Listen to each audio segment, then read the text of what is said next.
ప్రతి సంవత్సరం ఈ రోజుని బాలల దినోత్సవంగా జరుపుకుంటాం. కానీ వారి భవిష్యత్తుని పెద్దలైన మీరే మీ చేజేతులారా నాశనం చేస్తున్నారని మీకు తెలుస్తుందా? ప్రతి సంవత్సరం బాల నేర్చుల సంఖ్య అండ్ మైనర్ క్రైమ్ రేట్ గణనీయంగా పెరుగుతుంది. 2000లో మైనర్ క్రైమ్ రేట్ 0.9% అయితే 2022లో 6.9కి పెరిగింది. చైల్డ్ అబ్యూజింగ్ ఇన్ యావరేజ్ ప్రతిరోజు 10 after 2 kids అబ్యూజింగ్ని ఫేస్ చేస్తున్నారు. ప్రతి 10 మందిలో 7గురికి ప్లేగ్రౌండ్ అంటేనే తెలియదు. మొబైల్ ఫోన్లో గేమ్స్ తప్ప ప్లేగ్రౌండ్లో ఆడే గేమ్స్ గురించి ఎంతమంది పిల్లలకి తెలుసు? మనం ప్రతిరోజు కనీసం 2 పిల్లల్ని భిక్షగాలుగా, 2 పిల్లల్ని బాలకార్మికులుగా చూస్తున్నాం. ఎంతమంది పిల్లలు ఆడుకోవాల్సిన వయసులో హాస్పిటల్లో చూస్తున్నాం. ఎంతమంది పిల్లలకు చదువు కాకుండా ఇంకొక ప్రపంచం ఉందని తెలుసు. ఈ రోజుల్లో ఒక్క పిల్లోడైనా ఒక్క రోజైనా మొబైల్ ఫోన్ పట్టుకోకుండా తన రోజుని గడపగలడా? అసలు ఒక్కరైనా ఒక్క రోజైనా ఒక గంట అయినా గ్రౌండ్కి వెళ్ళి టైం స్పెండ్ చేస్తున్నారా? ఎంతమంది పిల్లలకి సినిమా హీరోలు తప్ప వాళ్ళ పూర్వీకుల గురించి తెలుసు?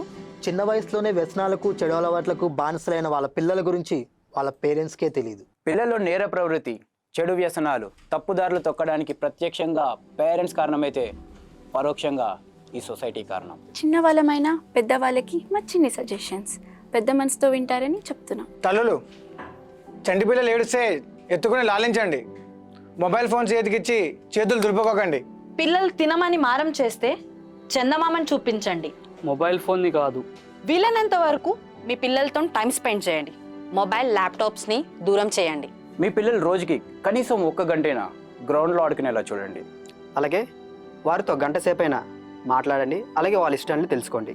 మీరు మీ పిల్లల అమ్మమ్మ తాతయ్యల్ని ఓల్డేజ్ హోమ్లో పడేసి వాళ్ళని గ్యాడ్జెట్స్తో రీప్లేస్ చేస్తే రేపు మీ పిల్లలు కూడా మిమ్మల్ని అదే గ్యాడ్జెట్స్తో రీప్లేస్ చేస్తారు. మీరు మీ పిల్లల్ని పెంచలేని పరిస్థితిలో ఉంటే కనడం మానేయండి.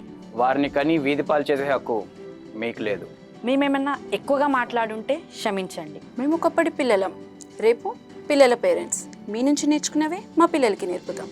మీ పిల్లలకి చదువు, తిండి, బట్టలతో పాటు కొంచెం టైం కూడా కేటాయించండి. నేటి బాలలే రేపటి పౌరులు అంటారు. మంచి పౌరులని సమాజానికి అందించడం కన్నవారిగా మీ బాధ్యత. మీ పిల్లల భవిష్యత్తు మీ చేతుల్లోనే ఉంది. మరొకసారి పెద్దలందరికీ బాలల దినోత్సవ శుభాకాంక్షలు. Happy children's day. పిల్లలకు మంచి నడవడిక నేర్పించలేకపోతే నిరోధ్ వాడండి.